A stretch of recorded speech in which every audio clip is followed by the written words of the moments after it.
and the commitment to being great civic change makers is a critical part of solving the urgent crises facing us. So thank you very much. And I know some of them are still here, so we'll give them a round of applause. And oh my goodness, Mary Weens, a dog with a bone. Her expert touch orchestrating the discussion this afternoon. Metro Morning is a staple in our home in every morning, and it's clear that, Mary, you are passionate about our city and our people. So my job right now is to do the very difficult task of giving everybody a little snapshot of what happened in all our breakouts. 8 amazing breakouts. Not everyone was able to be in the same place and all of them at the same time. So I'm going to try to do my best. I will definitely not represent every view that was given. So forgive me if I left out one key thing that was in there, but I'm going to give it a shot. So on the prosperity gap, we tackled, all of you who were there, the growing skilled trades labor gaps. Today, those that were in that room began building a bit of a roadmap for working together. There's an incredible energy specifically on changing the dial on how society values skilled trades. We at Civic Action look forward to working more closely with our labor and union colleagues. Thank you, Adam, and I know Sean is in the room from Carpenters, and the team at Leona for working to move the bar. We dove deeper into the issue of growing economic inequity, and I sat in for a bit on that and talked to the team about what we heard in terms of priorities. Without a doubt, there was an ongoing concern about the importance of a living wage as a foundation to prosperity. And I think as Civic Action, we will continue to pursue that issue with those that were in the room. With regards to solutions to accelerating employment for newcomers, when we first invited Tony, where is Tony? There she is. And Tony's the CEO of Achieve. We invited Tony to an earlier leadership dialogue, and she shared the strong work that Achieve is already undertaking to make a difference. Tony raised the flag that while lots of focus is on newcomers, and I'm sure she talked about that today on the panel, but there's not enough emphasis on what employers need to do. So building from our experience at Civic Action with Hire Next, we hope to, and we look forward to collaborating with Tony and her team to increase corporate and institutional capacity to welcome newcomer talent. And Tony, thank you for all your work. And on that note, there are a number of you who are employers yourselves who put their hands up today as supporters and champions. We're looking forward to firming up your commitments so that it's not all just talk today. We expect to come to meet with you to talk about how that action is going to translate into action. On affordability, we took one of the greatest crises facing our region, housing affordability, and we have the beginnings, I think, of a blueprint for shared accountability and collaboration. As an example of this, we know and we want to thank BMO, who, in being part of our presenting sponsor, and in identifying the importance of collaboration and the table of tables that we will need to address the important issue of affordability, that's the only way we're going to strengthen the capacity to address the multi-crises that we're facing. And we have with us today Andrew Lodge, who is the head of strategic initiatives from BMO. Andrew and his team were really part of the foundational research that helped us get and set the stage for today. So Andrew, please stand and take a little bit of a bow. We asked you, some of you in the room, to rethink and disrupt the complex barriers that our financial systems present. Andrew Graham was our moderator in that piece, and there was a really deep and thorough conversation, though of course, as with all the sessions, we ran out of time before we even got to where we really need to be. So this is just the beginning. There was a lot of energy around the importance of addressing the needs of renters and the importance of the financial security that renters need in order to ensure their ability to afford the life that we all think we all deserve. And so I think as we go forward, making sure that we're not only focusing on ownership, but that rental is part of the solution. Also with your support today, we identified communities throughout the GTHA that are ripe for partnership and community-centered development, in particular, transit-oriented development. So both hyperlocal and large geographies like Scarborough's Golden Mile, which many refer to as ILEO, the Inclusive Local Economic Opportunities. And after today, we are proud to say that we're going to be formalizing a partnership between Civic Action and the Aga Khan Council for Canada to look at opportunities at the Don Mills, Flemington, Thorncliffe Park community. We'll find a better acronym. And I do want to thank Aleem Punja. And Aleem, please stand. Where are you? Is he out having drinks already? No. Aleem is the Executive Director at the Aga Khan Council for Canada, and we have already had discussions about how we're going to talk about that ILEO model moving forward in other areas from the bottom up, not just the top down. And it goes without saying,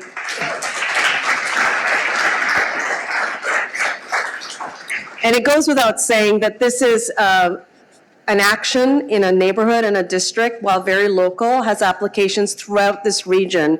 And we want to really credit the United Way, GTHA, for initiating that model, for being patient with advancing it as one of the key solutions for our region. And I know Danielle Zanotti is here somewhere. Danielle and I have had conversations about how this work can continue. He's working at United Way with other developers and other locations across the region, and we want and we will be joining that effort in partnership after today. So thank you. Oh yes, I remembered he said, don't call out my name. I'm too embarrassed, I'm too shy.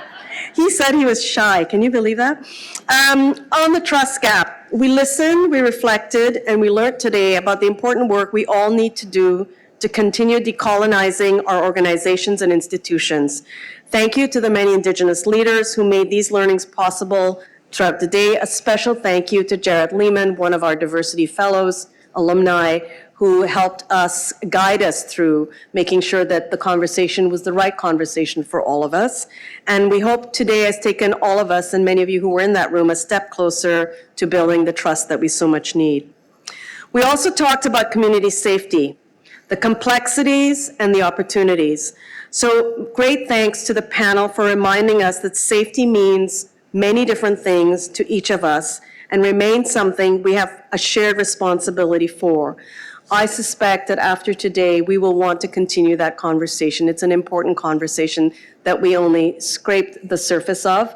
But the good news is there are many people working hard with really tangible and realistic solutions. So thank you all for sharing the stage with Civic Action in solidarity on the need to speed and scale solutions to these major crises. You should give yourselves a round of applause. I hope that today was a mix of inspiration, motivation, a little bit of perspiration, because if you didn't perspire, it means you weren't working hard enough. And I hope and trust that you've made connections and wrestled with ideas that help demonstrate the potential in this room to solve the crises in front of us. I hope this has, oh, there he is. Aleem, please stand and say hello.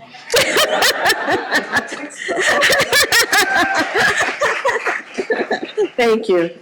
I hope that today has energized you to join us in finding ways that you can apply your time, talents, networks, and resources to help us build a better, more inclusive region. I suspect, like me, you realize that the task list is long and time is short, but it can be done. Words cannot express the gratitude I feel for how hard you've each worked today and in our earlier breakout sessions, and how much progress I feel we have made in a few short hours to lay the foundation for the work ahead. Thank you all. Because of you, we are sure that the momentum today will not end here. So before I introduce the chair of our foundation, Tim Hockey, to share some closing remarks and I just need a quick show of hands. Who here thinks affordability, increasing prosperity, and rebuilding trust is the sole responsibility of one organization or one government? Anybody? It's okay to be different. And who here thinks these crises can be solved by a select few and not all of us? Anybody? Okay. Who has come through today more optimistic that solutions to these challenges exist? Show of hands. Okay, that's a good representation. And now, who wants me to wrap up so that Catherine Canales can finally take the stage? You can say yes, okay. In fairness, perhaps these are leading questions, but they embody the spirit in which each of you came to the table today, one of partnership, determination, and caring. Our cities and region are in crisis. You're here because you love this place and you want it to flourish. These crises can be addressed, and we can only solve them by working together. So speaking of together, please join me in thanking the staff of ONB for the lovely refreshments and food that we can be thankful for today.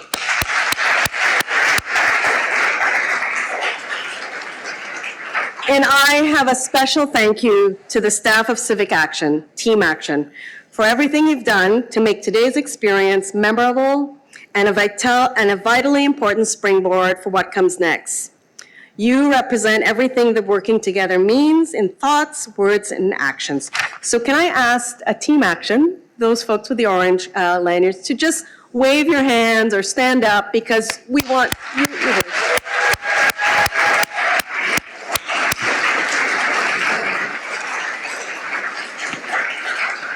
And with that, I would like to welcome the chair of the Civic Action Leadership Foundation, our colleague and friend, Tim Hockey.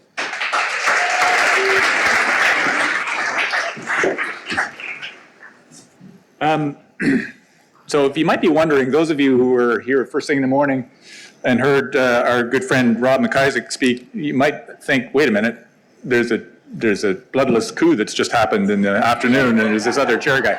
What you probably don't know is Civic Action actually has two organizations. We have Civic Action proper, and we have the Civic Action Leadership Foundation. That's relatively new, not 20 years old like Civic Action is, but the foundation, the Leadership Foundation, is only about 6 or 7 years old. That's the charitable arm, and that's the closest thing I'm going to get to say, please donate money so that we can keep doing these things.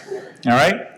Now, I get that it's been a long day, and I also get that I had this perfectly adequate speech that, not inadequate, that's not fair to the team, a great speech that they wrote, but it's very sort of thanking everybody appropriately. Do you want me to read that, or do you want me to just talk? Yeah, I thought so. Look, I'll be honest. Look at me, I'm a 60-year-old white guy. I won the lottery when I was born in this country 60 years ago. First of all, it'd be very appropriate to say I'm the first generation of immigrants. Yeah, but my immigrant parents came from England. It doesn't quite count, right? In the sense that I had an extraordinary, when I say I won the lottery, I got to grow up as a white kid in suburban Ottawa, and I never suffered through what felt like the challenges that face our country today in the 70s and the 80s and the 90s. And the reason why I'm just talking is because on the way over here, I actually honestly had to, I have to share that I was feeling some combination of despair and a hope for hope. Let me put it that way. So what was the despair? The despair was I just had the opportunity to listen to a great audiobook, and the audiobook was from that wonderful Canadian Mike Myers. Who knows who Mike Myers is, right? He wrote a book in 2016 called Canada. And if you haven't read it or listened to it, I highly recommend it, because not only is it a wonderful, funny perspective on his life growing up, he also is now, believe it or not, 60 years old. He had a love affair, if you will, with the country of Canada, even though he's now in the US. And he wrote this book that, for me, brought back these huge memories of my life as a teenager and as a 20-year-old and a 30-year-old, where in this country we felt like we had such great hope and such great opportunity. And so the despair that I was lamenting on is having been reminded of this great upbringing I had and this great set of opportunities and all of this privilege that I was born into. We are faced with some extraordinarily intractable problems in this region and in this country. Now, it's easy to say, oh, woe is us. We also happen to be the country that just very recently was named the #1 country in the world where people want to go to live. Not kidding. And as we've shared earlier today, there's been some incredible unrest in the world, and we're all very thankful that we don't have to live because we have the benefit of being in Canada in those communities, but we have incredible empathy for what those communities are going through. So I was frankly feeling a little sorry for me and us collectively facing the issues, and I wasn't being very balanced in the opportunities and, as I said, hope for hope. So here we are at the end of the day, and I guess my despair lessened because I know we have an action plan and my hope grows. So why is that? Because you all showed up. You all spent the time and energy on a Friday the 13th, nonetheless, to start talking, if you haven't been around these tables previously, to start to tackle these intractable issues. And I believe it's our job individually and collectively to do more that we can for our home, for the region and the city that we call home. Because I can tell you that these rooms don't exist anywhere else in this region. This is the sole organization that tries to bring people like you together, to convene meetings to tackle these issues, to make change. We only have this event once every 4 years. In our 20-year history, we've done it 5 times. Why do we do it every 4 years? Because these are big problems that take multiple years to tackle. One summit, one meeting, one round table isn't going to solve for these issues. What does? People like you deciding to give up your Friday to come and talk to other people that care. And so I leave today feeling, frankly, a lot better than when I walked in, because I got the benefit to meet new colleagues, new people that care about this city and this region, that care enough to invest your time, not just to sit in a corner and cast aspersions at the political class or the business class or those people that should be doing the things, because we are the people that are going to be doing the things. So let me just wrap my little rant with a huge thank you. Yes, to our amazing sponsors, the Bank of Montreal, TD. These are organizations that have been with us since day one. All of these organizations put their time and their people in this room. And the incredible team from Civic Action. We are small, but we are mighty. And this organization continues to work on these intractable problems. But my biggest thank you is to all of you, because you are very special. You're special enough to show up and to put the work in, not just today, but tomorrow and the day after, and the next 4 years, between now and our next summit, when we'll get up here and celebrate the solutions that we have been part of trying to create. So thank you for all of that, and end of rant, and I'll get off my soapbox. Now, wait, I've got one last thing to do, and that is I actually want to introduce an introducer, who is Mohammed Hashim, who is the Executive Director of the Canadian Race Relations Foundation. Mohammed, get up here, and thank you all for attending and spending your energy with us today. Thank you.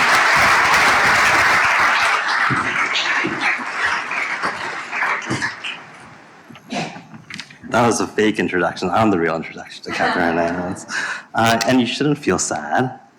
You're a 6-year-old white guy. I see that too. I'm surrounded by 6-year-old white guys. I work for the federal government. And I have amazing 6-year-old white guys around me who pull weight and pay the price to be my friend. So it's not just about winning the lottery. It's about, if you got it, spend it and share it, because that's a responsibility that an opportunity that not everybody has. So don't feel bad about it. Use it.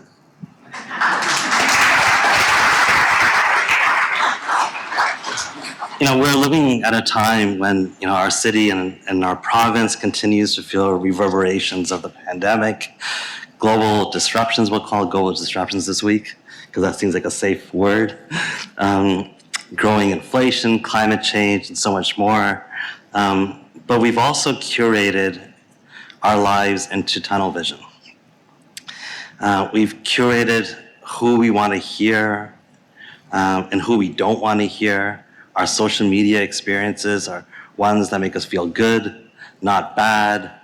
And we've curated an environment around us that reaffirms both our fears and what we want to hear. And what we've done so, we've actually ignored the other. And when Mary asked the question, do you need trust first in a relationship to be able to move faster? I think I got that right. By the way, it was a brilliant interview. I think the answer is yes. But that trust is not developed simply because we say we have to trust each other. Outside of running the Canadian Race Relations Foundation, which is a federal crown corporation, yada, yada, yada, I'm also the street dad to Ileana and Nathan and Mateo and Elizabeth. And their parents trust me because with their kids on the street because we are in relationship to each other. And the brilliance of civic action is to make sure that we take the responsibility to be in a relationship with each other. And I think our keynote speaker, Catherine Hernandez, talks about the deep relationships that exist in the city between people. And with that, I want to introduce Catherine Hernandez, who's an award-winning author and screenwriter. She's a proud queer woman who is of Filipino, Spanish, Chinese, and Indian descent, and married into the Navajo Nation. Her first novel, Scarborough, won the Jim Wong Chu Award for the unpublished manuscript and was a finalist for several awards, including Canada Reads 2022. She wrote the screenplay for the film adaptation of Scarborough, which was nominated for 11 Canadian Screen Awards and won 8, including Best Picture and Best Adapted Screenplay. Her second novel, Crosshairs, was shortlisted for the Toronto Book Award and made the CBC's Best Canadian Fiction, Now Magazine's 10 Best Books, Indigo Best Book, and NBC Best LGBTQ Books list of 2020. Her third novel, The Story of Us, was published this year by HarperCollins Canada and was an instant bestseller, no surprise. She is currently working on a few television projects and her fourth novel. Let's give Catherine Hernandez a big warm welcome.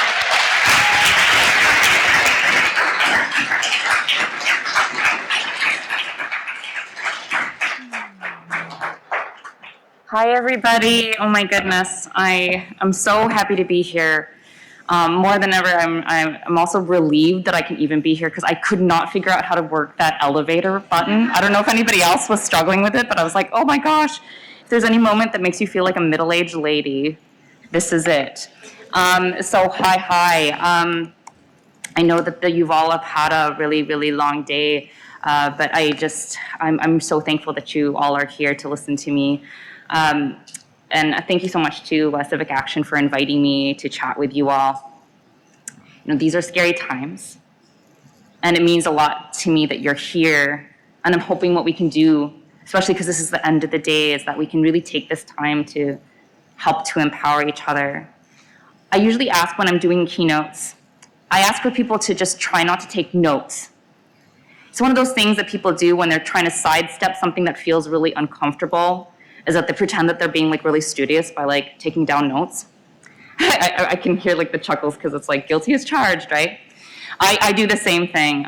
When someone's trying to check me on something, is that I try to take notes because I'm really trying to hold back tears or anything like that, right? But what they're telling me is actually something really important. I have to be in my body. So I'm going to ask us all to actually be in our body. Just take a breath. When we take our breath in, think the word arrived. When we exhale, we think the word home. Breathe in, arrived. Home. arrived. Home. You feel your feet in your shoes, feel your body in your clothes. You're here now. So I'm honored to live and work on this land. As mentioned, I'm a Filipino, Spanish, Chinese, and Indian descent and married into the Navajo Nation. And as a settler, as a visitor to this land, I identify as a treaty person, observing the dish with one spoon treaty. And I am committed to a lifetime of treading softly on this land and listening carefully to the demands of indigenous people of this continent known as Turtle Island. And as a settler who is married into the Navajo Nation, I have stopped doing land acknowledgements. There's sort of like this really weird thing that people do, like, there's the bathroom, breaks are gonna be at 5, and sorry, like, it's just so weird, right? And so, since we're actually facing the imminent end of our species due to climate change, I really do feel that we have to do so much more than say sorry and thank you. And so instead I say land back.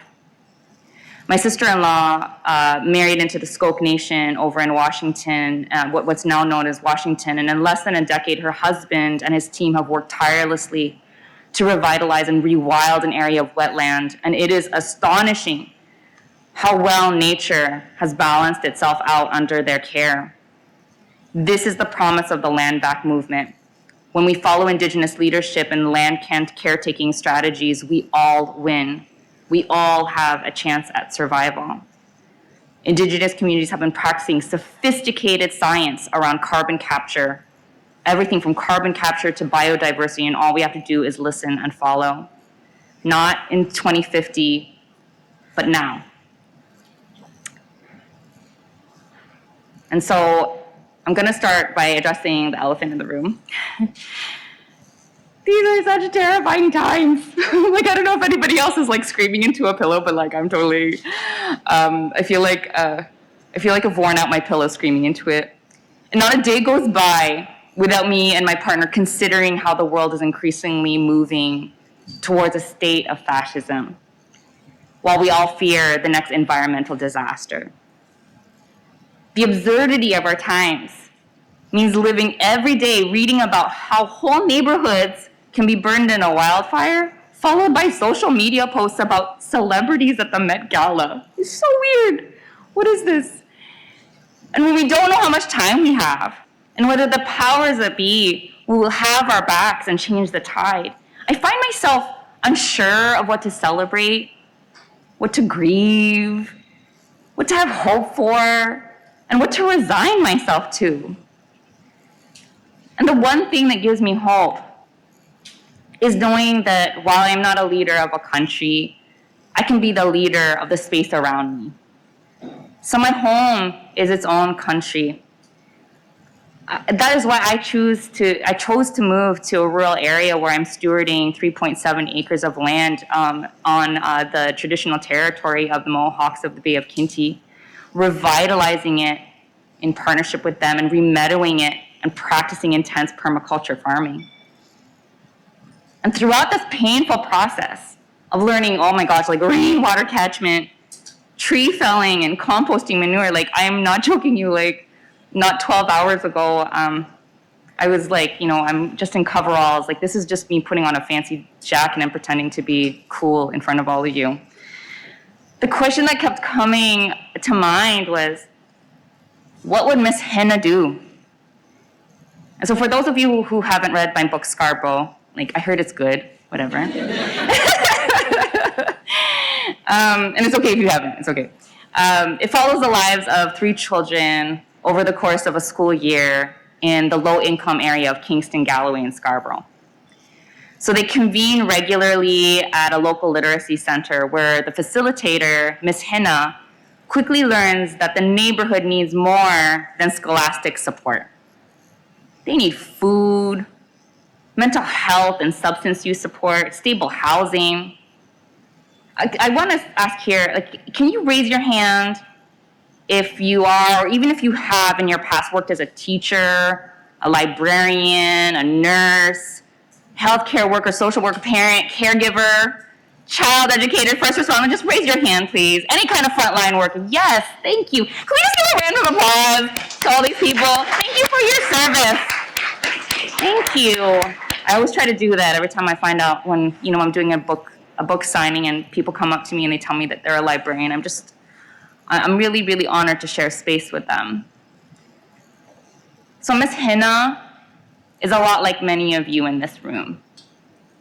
She's determined. And she uses this lifetime of skills to connect with those around her. She makes a difference. Little did I know that schools throughout the country have used my humble novel as required reading for future frontline workers as they pursue a career caring for communities as an example of true community engagement. It seems kind of weird knowing that, considering that I wrote the book before dawn had broke, because I had a home daycare. I was a single mother at the time in precarious housing. And I would write the book before the children arrived from my home daycare. And then I would keep on writing well into the evening after my daughter was asleep and the kids were sent home to their parents. And I'm just so grateful that just thinking about that person, that woman back then that really could not see like 12 hours ahead of her, that it's guiding people as they're moving towards community engagement. I'm very honored. So today, I thought that in honor of our gathering today, we would ask ourselves the same question. What would Miss Hina do? I thought that I would stand before you to remind you of why you are here. It's not just about networking or leadership or learning new skills. It's about reminding us why we as humans are here. I hope it is a balm. I hope it helps you laugh. I hope it helps you to hope again. So let's talk about what marginalized communities are accustomed to. They are so accustomed to outsiders not knowing what they want. So in Scarborough, we see the facilitator, Ms. Hina, hired to pilot a new program in a community, and the program is helmed by people who are not even in the community. And they're accustomed to outsiders believing that they know best. I remember having the home daycare, and I would take them to this regular program that would happen in the mornings. So you have to imagine that these are 5 children, maximum of 5 children, all of them under the age of 5, maximum 2 non-walkers. And I brought them to this regular program, and it has to be in the morning because they nap in the afternoon. And there, because anybody who's a parent knows, is that try to get them to play with Play-Doh outside of your house, right? Am I right? Don't play with Play-Doh in your house. So I would bring them to these play centers to go and make all the mess there, so it wasn't in my house. And all of a sudden, I was told by the facilitator, oh, well, this is actually going to be moved to early afternoon now, because it's going to be focused on fathers. And this made no sense to me. The facilitator also thought this made no sense. I said, who are these magical children that are going to be awake in the early afternoon? And who are these magical fathers that happen to be here to be taking care of these children? It made absolutely no sense to me. And the facilitator was just like shrugging her shoulders like, I don't know. And if the numbers aren't there for our afternoon program, the program might be nixed altogether. They're also accustomed to outsiders only coming in temporarily. So I remember one time I was teaching theater in a low-income school in Scarborough, and my absolute intention, I wanted to be there for an entire year to be able to teach kids theater. And it was very funny because what it ended up being, they really loved learning theater combat, which is basically pretending to beat each other up. They loved it. They loved it. Most of these kids were, they spoke English as a second language, and it actually taught them a lot about left and right, how to ask for consent, how to play, how to create a scene, how to become superheroes in their own scenes. It was really great. But I remember on my first day, I was going to my car and a kid walked by me and passive aggressively said, "Nice knowing you," assuming that they would never, ever see me again. They're accustomed to outsiders coming in with their own intentions. Because I come from the theater world, I've seen many times theater companies coming into a community with grant money to spend for a small amount of time, but with no vision of sustained connection. And I gotta say that a community can smell that from a mile away. They can smell it from a mile away. I can smell it from a mile away. And it's very tragic to me when you witness that, is that how accustomed they are to an organization failing them. They're accustomed to changes to programming which will affect their access to resources. So I wrote Scarborough, the book, because as a home daycare provider, I noticed that every time there was an election, that everyone in the program would be worried that they might lose their job. Because if there was a change in leadership, there was a change in priority. And it meant that those years trying to build bridges with communities, and earn their trust would just be gone in the blink of an eye. Now let's discuss what these communities need and what Ms. Hinna gets right in the book and in the film. I love that plug, just so that you can watch the film. I heard it's good too. So she comes into the community with curiosity. So a big step in allyship is asking people you intend to help, what can I do? What do you need? Because the answer actually might surprise you. I remember once teaching theater it was for a group of youth who were all Somali refugees. And I remember thinking in my mind, because of my privilege, thinking they're gonna wanna write scenes, maybe talking about what they've just experienced coming here to Canada, blah, blah, blah. No, they didn't. They were teenagers. First off, if you've ever, I really find it interesting how internationally the teenagers all roll your eyes in exactly the same language. That was so painful. Oh my gosh. Every Saturday morning I was like, oh no, I'm gonna be like humiliated by these teenagers. And I realized they didn't want to learn theater. Instead, what they wanted to do was they wanted to sort of process in an artistic way the fact that there was like this great amount of triangulation between them. I think one of them was like, two of them were interested in the same boy, but they were best friends and all this stuff, right? And so they all wrote really passive-aggressive poems about what it was like to be betrayed, to be in love and to be turned away, to not be wanted. And I allowed them to do that. And that was like a real lesson for me, is that like all teenagers want to do is just be teenagers. And I loved that. I loved sitting with them and really getting it. It ended up being a really powerful play of all the passive aggressive poems. And where they actually processed it, and it ended with the two young women dancing with each other. Like, how cool is that? You know what I mean? Also, Ms. Hinna, she builds bridges slowly with the intention of creating mutual relationships.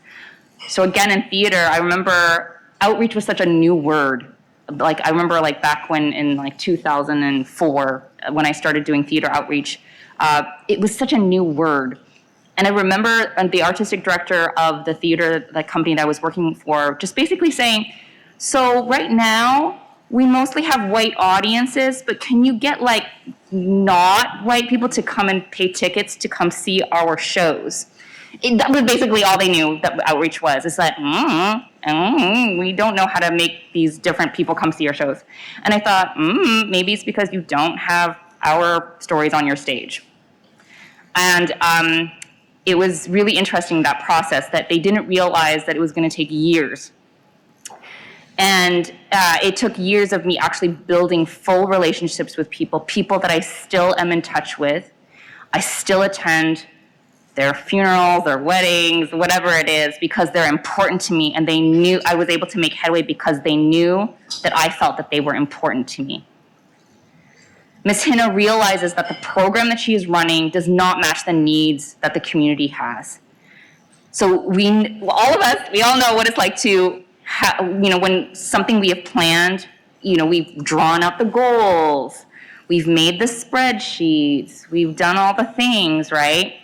Only to be told that it's not working. And what I want to tell you is, too bad. Okay, just too bad. If it doesn't work, too bad. It doesn't matter about your feelings, about how nice your little spreadsheet is. Too bad. The community will tell you whether or not it's working. I remember, when I started to consult with people on outreach for theater companies, is that you'd have this company going, we've done all the things, we've done all the checklists, we met with our board, we all thought this was a good idea, and for some reason the community is not responding. Too bad. You really have to ask the community, what is it that we can do better? And when Ms. Hina realizes this discrepancy, she pivots and she has to break the rules, and she also advocates for change with her management. I remember when I first started doing book tours for Scarborough, one of my stops was with a class of people that were about to graduate with masters in social work. And I said to all of them, I want you to ask yourself, why is it that everything that Miss Hina does right in the novel is against the rules, especially because all of you are about to become people who make the rules. So what does that say? Miss Hina feels, she mourns, she celebrates with the community around her. So a big part of outreach is moving with its rhythms and not taking up space in those celebrations. Because if she wants to support the community, she has to be one with the community. Some questions we can ask ourselves. What are my intentions with the people around me? Is it to help people make informed choices? Is it to support the choices they make? Is it to make myself feel better? That's a really hard question to ask, right? That's really hard. Is it to ignore my own choices in my life? This is true. Sometimes we want to help others because we don't want to help ourselves. What are my goals versus what are the goals of the people around me? Funding grants aside, board meetings aside, whatever, just throw it out. What do you envision? What can you envision together? And if you're someone with privilege, how can you support others' visions of their future?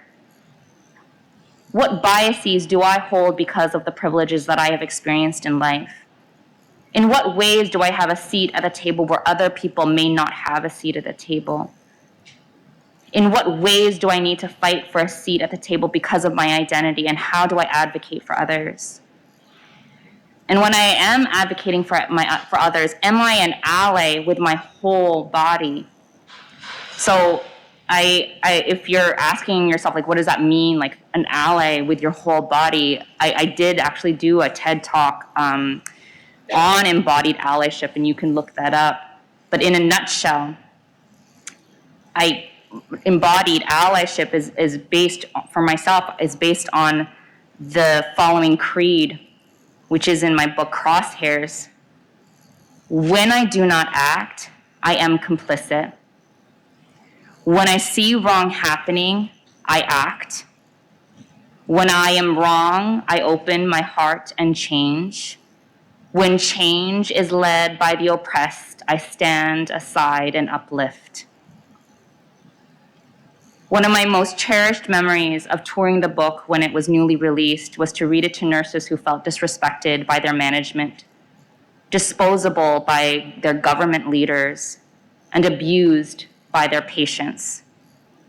So I stand before you here to say that the book was a love letter to community members like you who want to make a difference in this world and be part of something bigger than yourselves.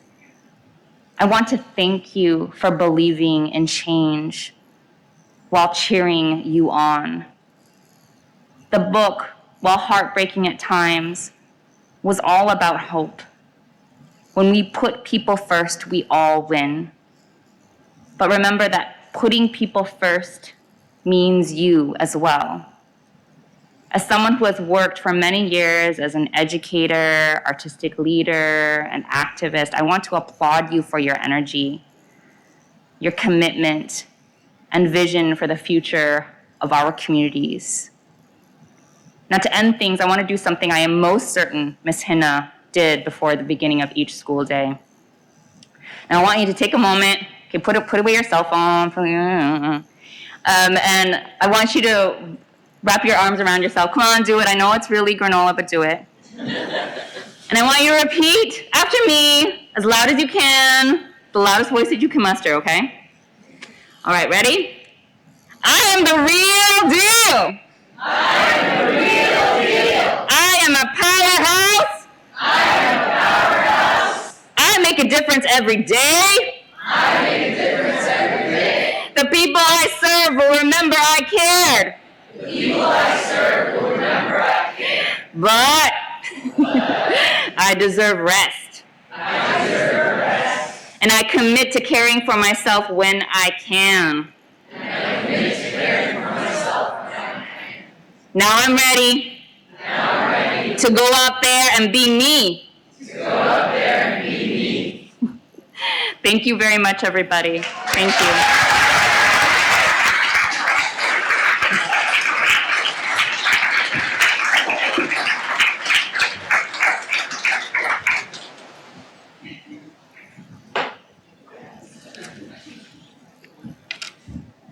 That was amazing. Thank you. Can we get another round of applause?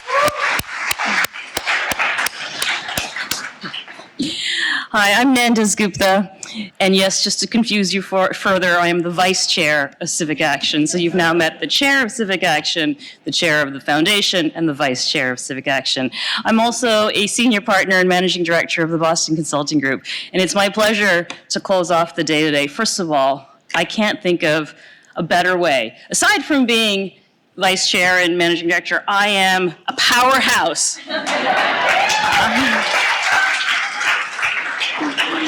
I am the real deal. And this weekend I will take care of myself because it's been a heck of a week. It's been a heck of a week, I know, for all of us. So I've also been given some beautifully written words, and I struggle like Tim does to stick to the script, but I'm going to try. I may ad lib a little bit. To bring it back to the beginning of the day in that beautiful tribute we saw to the 20 years of civic action and all the amazing things that have come out of our collaboration, you know, our connectiveness, our convening, and our joint care for our community. I'm pretty certain that David Pico, the late, great David Pico, who founded Civic Action over 20 years ago, such an inspirational leader, he would be so proud. He'd be smiling at this room today. You know, this is our 5th summit. I think it's our 5th summit.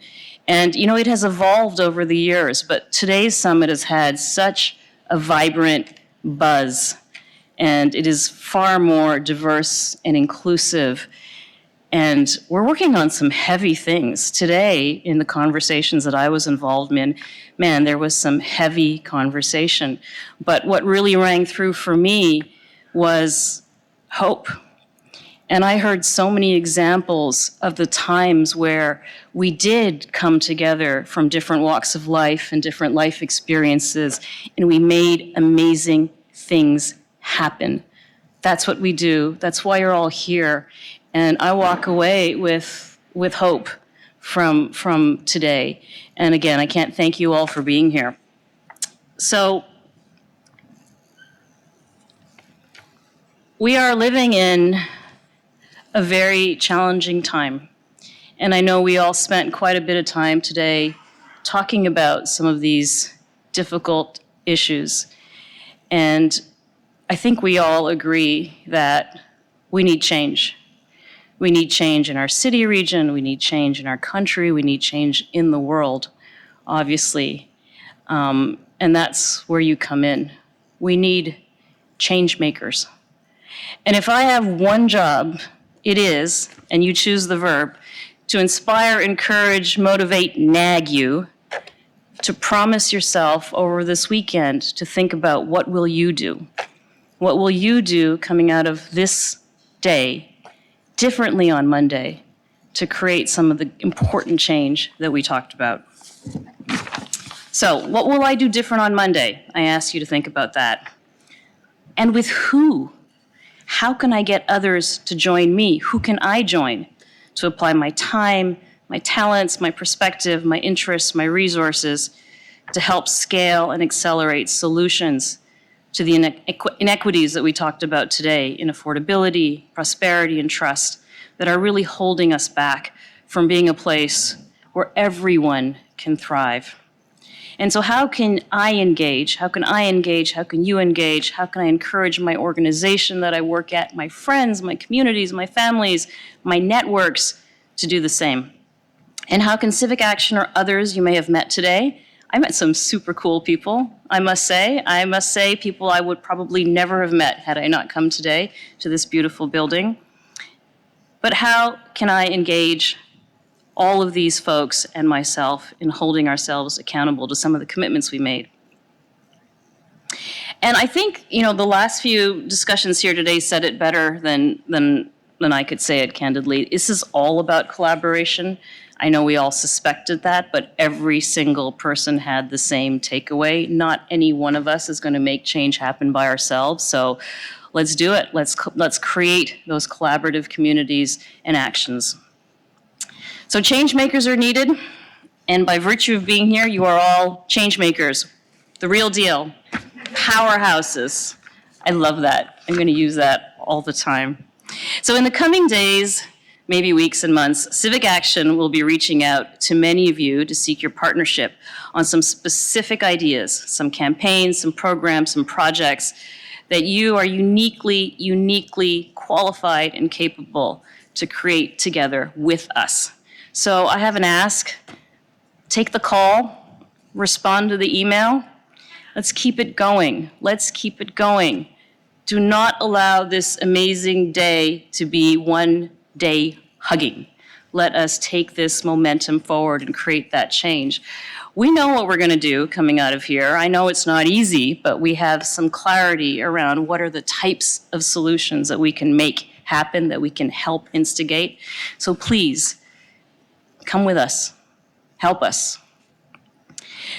So thank you for coming. And before we close, I wanted to invite you to a closing reception in a minute. As we close, we were going to ask you to leave out of these doors. But before I do that, I have the incredible honor of asking Makwa back onto stage. Please come up, Makwa. And as we had in the opening ceremony, he will be helping us close the summit by guiding us through a short miigwech circle. And then after that circle, I would ask you again to walk out of this door and join us for refreshments, which I know we all deserve and need. So thank you so much.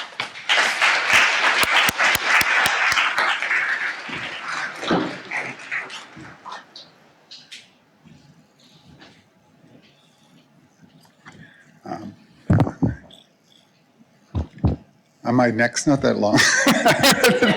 Can I use one? I'll just feel more comfortable using a microphone. I feel a little bit gooder with this, so thank you very kindly. I'm really honored to be up here. And what I'm honored to say, looking back at everybody, I just would like to say I'm really honored to be in a room full of changemakers. And I include myself in that statement also. Once upon a time, I came from my reserve. It wasn't easy, it was a struggle. I sobered up in my community for a year. I've been clean and sober now for over 45 years.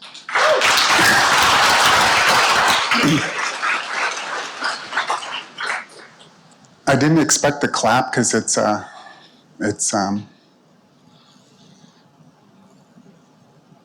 little bit different coming from a community where you're stepped on and crushed down and belittled in your own community. And I have to say thank you to my community, B'nai Wassison, Fort William First Nations. And I say thank you because they taught me how to get up after being stepped on by my family, by my community, and by the people in the community, like the other visitors we have to our community. And I'm saying thank you because without that experience, without that learning experience, I would have never, ever known how to stand up. And when I left my community, the things I had to deal with was institutional, being stepped on. The racism, the discrimination about housing, employment, healthcare. So I really wanted to say thank you to my community and to acknowledge myself as a change maker. It's not easy to come from a reserve, to come to a new place all by yourself. And I wanted to tell a story about how I left my community. And I've been looking outside, and if you notice, the fall time represents the time of letting go. You see all the leaves falling. It's a time to let go. And when I I sobered up my community for a year, I felt it was time to leave. And I heard that noise of the waves, of the leaves blowing across the road. You know that sound? You can hear it. And in here, I felt it was time to go, time to move, time to find out what the Creator had in mind for me. I didn't know I was going to be a change maker for my community.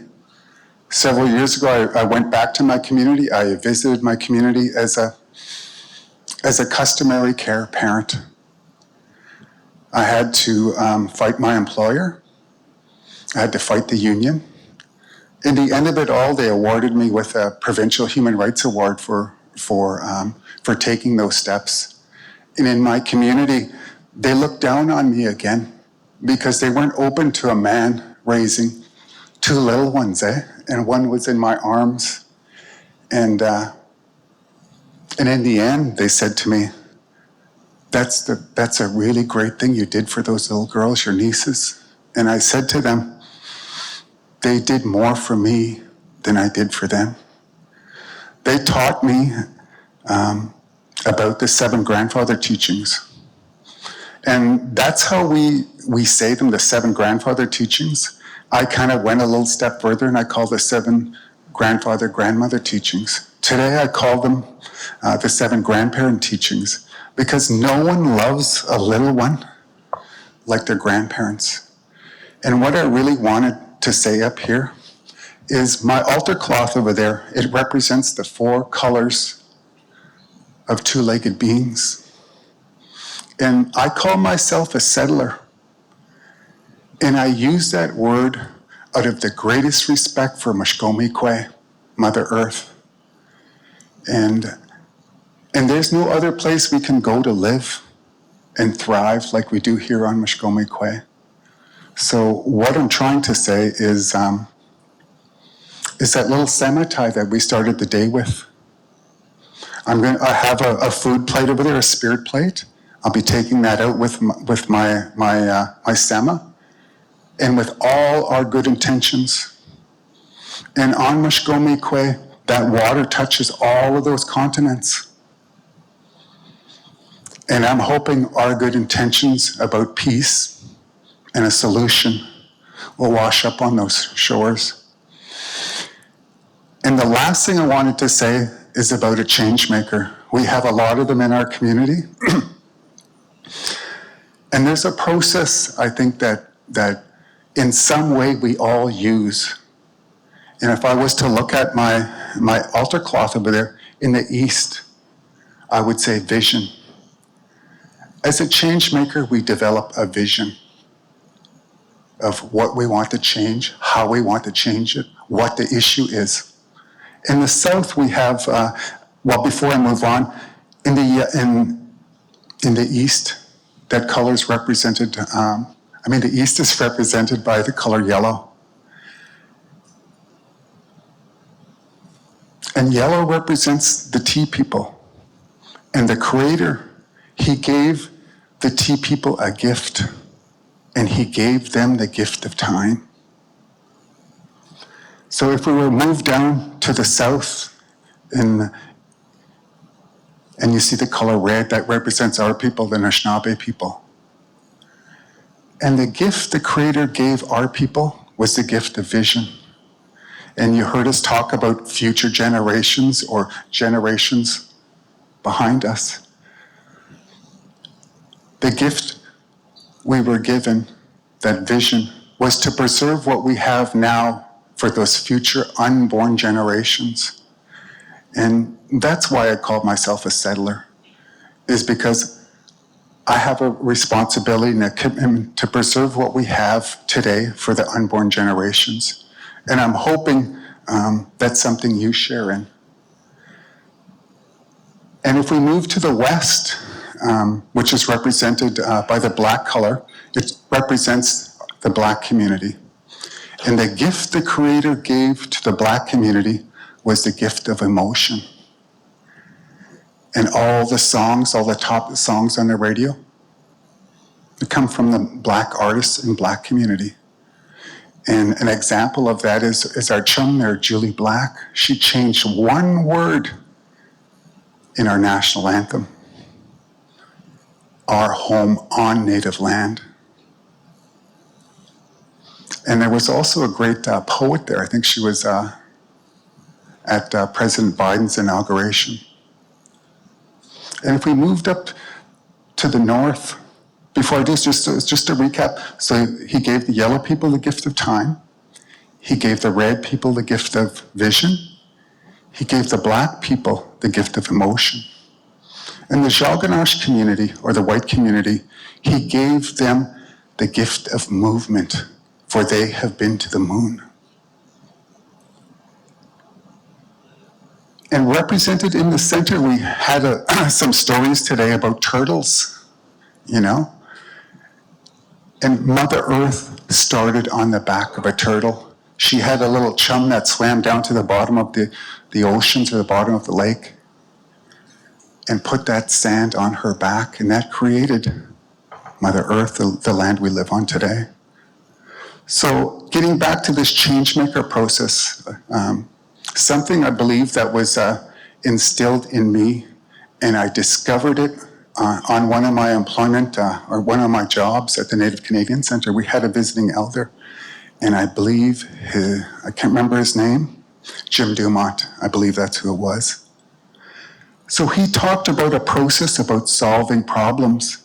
So it was vision, knowledge, reason, and action. So if you think, what's the vision? What are we trying to change? Knowledge. What knowledge do we need to build in ourselves so we can make those changes? So vision, knowledge, reason. What is the reason or motivation for this change?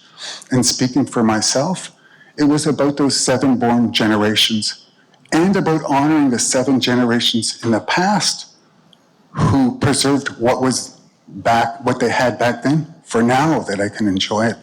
So vision, knowledge, reason, and the top is action. So I hope that I've honored my helpers that are up here with me. I hope I've honored the Creator today because I asked her for help. I hope I honored those Benesi, the birds that have been flying out over here by the window, because I asked them for their grace in that big Chinodin, that big wind. They're very graceful in the wind. And my last helper I asked was the wind, to bring a breath of fresh air into our lives. So I just want to say Changemakers. I know I was up here to introduce you to the Miigwech Circle, but this is a big room to do a Miigwech Circle in, and there's lots of people here. So the plan was that at each table we would do the Miigwech Circle. So we ran through we ran through it on I think on Wednesday. But what I see now is there's not a lot of room between the tables to do that. So what I'm going to ask people to do is to sit around and pull their chairs in around the table.